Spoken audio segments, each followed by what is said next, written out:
Studying 8 languages for the summer 2024. Now, some of you may remember my video from last year about studying 8 languages for the summer of 2023. And so one of you asked to make an update video, which is what this video is. So yeah, I did study 8 languages last summer, and I continued to study 8 languages each and every day until today, and I will continue to do so this summer and hopefully for the next year and beyond. But what that means is I have a list of 8 languages that I make sure I do even just a little bit each and every day. I try to do more, maybe 15 to 30 minutes per language, but if a day is really busy and I don't have a lot of time, I might try to only do maybe 5 minutes of the language, just do some flashcards or something in order to get into my mind, and so that I can keep the streak going in my habit of studying 8 languages each and every day. So why study multiple languages at the same time? Because I have gotten comments on my videos saying learning multiple languages at the same time is a terrible idea. And to those people I say, well, it's too late for me. I've been studying multiple languages for a long time now, many years. And so I'm too far gone. It's too late. I'm not stopping either. So the basic premise for this is that if you stop learning a language, it will begin to degrade. So if you want to learn multiple languages, you have to figure out a way to sort of juggle them in your daily life so that none of them decay over time. And you may as well begin learning that skill now of juggling all the languages at the same time. That being said, learning a language is a long time activity. You can't really do it just over a weekend. And I do intend to learn these languages for the next years, the next decades, pretty much forever, as long as I'm alive. Obviously, things will probably change and shift as time goes on, but hopefully I'll still be learning languages even decades from now. But anyway, let's get into it. What are the 8 languages that I study each and every day since at least last summer to now? They are Spanish, German, Mandarin, Japanese, Teochew, which is a Chinese language, Korean, Arabic, and Sanskrit.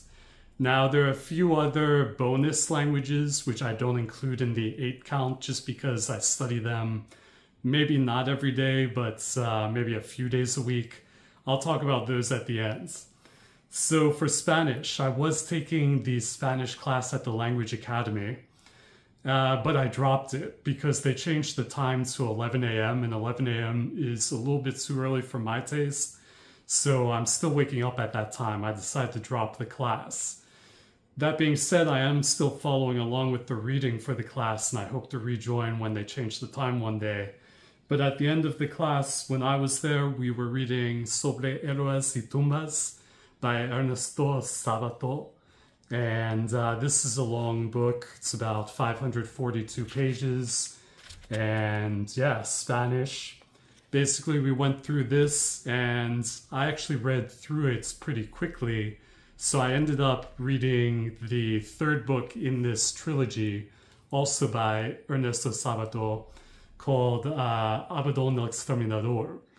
And that was the good book, also very long, but the class didn't end up reading that 3rd book in the trilogy, even though we read the first 2. We read Sobre Héroes y Tumbas, obviously, and we read the first book in the trilogy. But now they've gone on to read Borges, and they're reading Cuentos Completos by Borges, which is all of his work. And I've also begun to read that too. So I'm reading that, and I'm also studying the vocabulary that comes up by putting it into Anki to make flashcards so I can review. I use Migaku to read the text and to auto-create the flashcards into Anki. So the next language is German. I was reading Die Unendliche Geschichte by Michael Ende, which is the never-ending story. You may have seen the movie that came out in the 80s. But I decided to move away from reading and focus on speaking because the grammar in German, the sentence structure is a little bit different than English and the Romance languages. So right now I'm focusing on speaking to ingrain this new structure into me. And I'm doing that by using YourTeacher.ai, which is a language learning AI chatbot.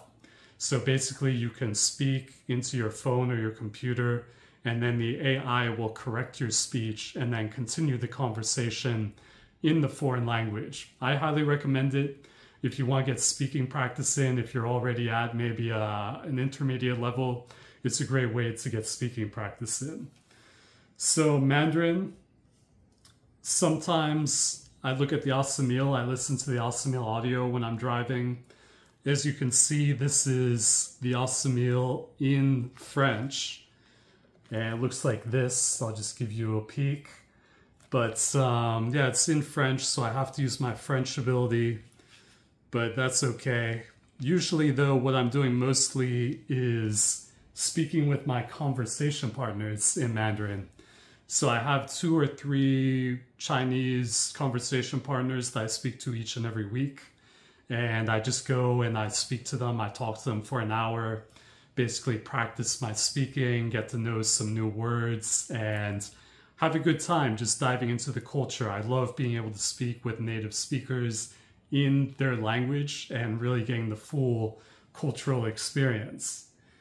After that, we have Japanese. So I am reading a book, which is this one, which is Yume o Kanaeru Zo, which is the elephants that can grant dreams. This is by Mizuno Keiya, and this is a great book. If you don't know, the elephant that can grant dreams refers to the Hindu god Ganesha, which is the Indian god with an elephant's head. And there's a whole origin story for how this guy got an elephant's head. But basically, Ganesha is often invoked in order to clear the path in front of you in order to get to your goals. Basically be able to achieve your goals and remove obstacles. So I'm reading this book in Japanese. It's a bestseller. I'm enjoying it. There are also a few in this series, so I might read those as well. But on top of that, I'm also speaking and writing to my Japanese friends about once a week or two, so I get some writing practice in as well. Next, we have Teochew, which is the Chinese language. Unfortunately, there aren't a lot of resources for Teochew. Basically, there are none. I did find someone in Philadelphia who speaks Teochew, so I haven't met up with her recently, but I might start doing that again now that my schedule is freed up. I did get another Chinese friend to get me this dictionary for Teochew from Taobao, which is a Chinese shopping website. But you can basically see it has Mandarin Chinese and Teochew in it. Unfortunately, this is kind of a hard dictionary to use because it's ordered, I believe, by stroke order. So it's not that intuitive to use. It's not like how we have in English with A, B, C, D and just going through the alphabetical order. Instead, you have to figure out the stroke order. And I believe you have to figure out the radical, the base radical that's in the character to look it up in here. So as I mentioned, there aren't a lot of resources to learn Teochew, so I actually made my own resource. That's right, I made my own Learn Teochew book. It's on my hard drive of my computer. I haven't released it yet to the public. I do plan on publishing it one day, but I need to get the book formatted and I need to go through the publication process. And right now I'm working on some other books. So I'm sorry, if you want to learn Teochew too, you're gonna have to wait until I can get that book out. So next we have Korean. I'm using an Anki flashcard deck to study, as well as the Assamil I look through every now and then. Assamil, again, you can see it's in the French, but it looks like this. And yeah, this is a great book. Covers the basic grammar, basic vocabulary. I've actually been through this entire book, but now I'm trying to shadow it a bit by listening to the audio and speaking at the same time. That way I can ingrain the sentence patterns and vocabulary into me, as well as getting some speaking practice. Next, we have Arabic. I'm in the Arabic class at the Language Academy. We finished the 1975 version of Assamil Arabic. This again is in French. And you can see they actually used handwritten Arabic instead of typing it out. I'm not sure why they did that. Maybe it was easier in the 70s just to have handwritten Arabic like this. But yeah, we finished this, which is the second book of the 1975 Assamil Arabic, and we moved on to the modern 2006 Assamil Arabic, which is this.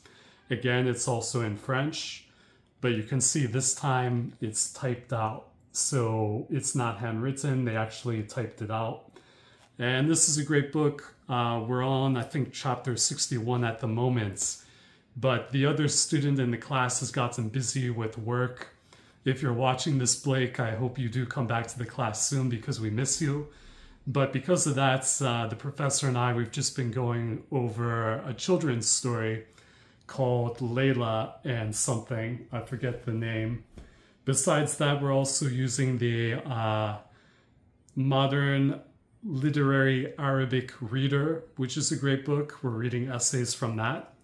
And we're reading a Sinbad story. So if you know of Sinbad, a traditional Arabic tale, we're going through a story about Sinbad as well. So of course, I'm also using Anki for this. Every time I come across a word that I don't know or understand, I make an Anki flashcard and then I review the flashcards each and every day. Next, we have Sanskrit class, which is also at the Language Academy. We finished going through Teach Yourself Sanskrit, which are these. This is the older version, but it's the same text as this one, which is the newer version. I'll show you what it looks like inside. Basically, it has some readings, and then you have Devanagari scripts to read for the readings for each chapter, and you go through the vocabulary. It looks like this. They give you a vocabulary list, and then you just have to parse the reading to figure out what it says, like that. So we finished with that book, and we moved on to the Sanskrit Language by Walter Maurer, which looks like this. Quite a thick book. It's more than 800 pages. But this is a great book. Again, each chapter has a reading. Looks like this in the Devanagari. It has some notes about the vocabulary, a little bit of grammar, and yeah, it has tables like this for the declensions of the nouns. So in Sanskrit, you have singular, dual, and plural forms for 8 different noun forms. You have, the nominative, accusative, dative, instrumental, and so on and so forth. And you have 3 genders, male, female, and neuter. So there are a lot of different endings you have to learn. Difficult language, but it's very rewarding. I'm enjoying the class a lot.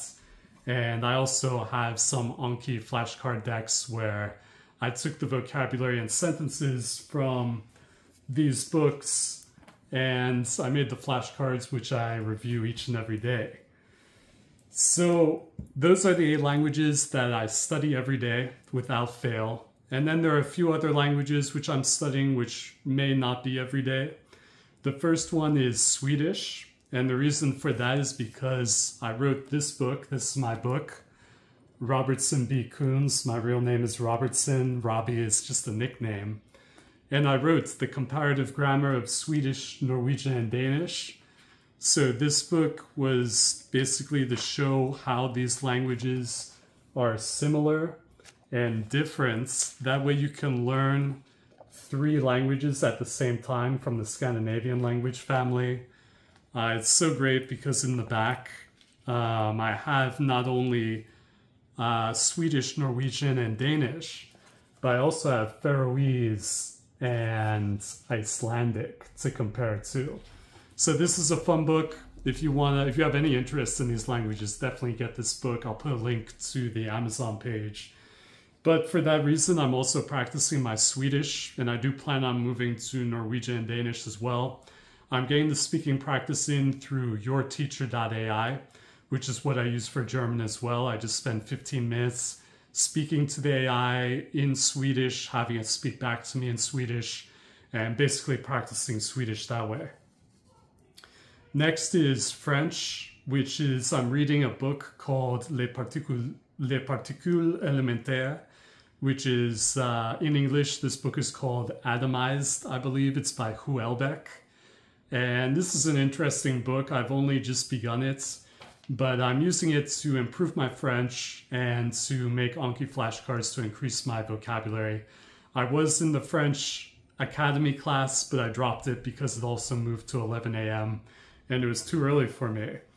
I'm also studying Italian just because my Spanish and French is so good that picking up Italian is not too difficult.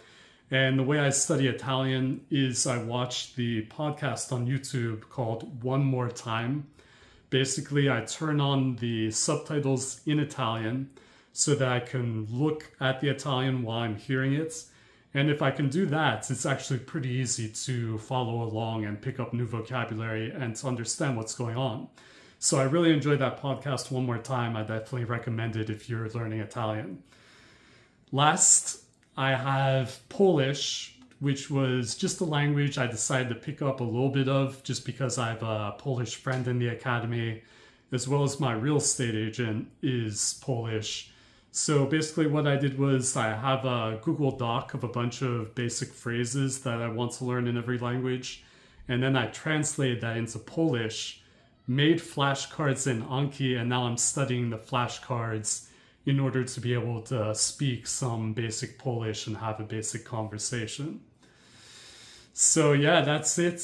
I'm learning the 8 languages each and every day, as I mentioned, as well as these extra bonus languages. I intend to do this all summer and hopefully continue on into the year, just as I did last year. I studied these 8 languages for the summer, continued to study them every day until now. And I'll keep studying, you know, hopefully moving years into the future, decades into the future. And so if you're studying multiple languages as well, hey, keep at it.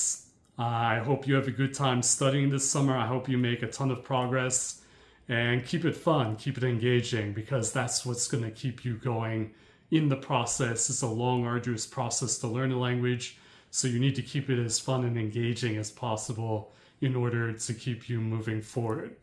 Okay, that's it. I hope this video helped you. Subscribe if you haven't for more language, and thank you so much. Until next time.